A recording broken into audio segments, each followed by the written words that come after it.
Yen free break kum ni emra Asante mantemo Toase.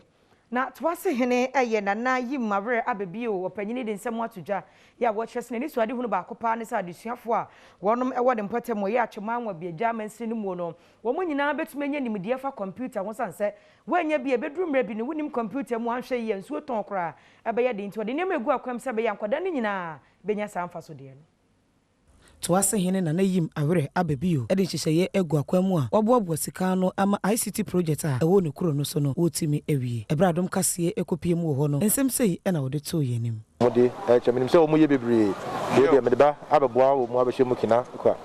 de me se headmaster ne se omunhwe na se bibi seye wo ho a nanka enimanimu na omasoso yes after say say ba yamra na computer so no na we dey mo ntine so timi di be mfie num ansa na ho aba asem after that ba na say ye ba na yamra na computer so no yes and down nti o de ade kakra me de master medjuma pa wo ye no etima ko animu na ne maye eno achi openipa wo hye sikasem ho nsem so ewo konfa no chi abanya resabia enso e de computer ene ho akade bi ekoma Toase senior high school ani nyina no eboa ama abafo kwan a emofra no befa so asua de no akonkan headmaster owo Toase school ni mu Isaac Osaya Jekum hene ene Adom Kasee etwetwe nkomo e de nsem ahodo bi etudwa this year any first time school yi elective ICT elective ye was school ha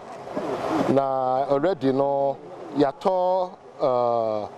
computer CB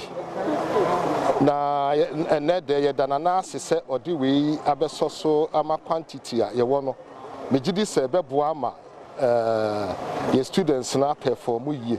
enye saa niema nko a ena odekọ ho na sesei okuru no nso otu abura ama wo no asaye janan bia efa nipa aduonu mienu nso aka ho e de ama wo no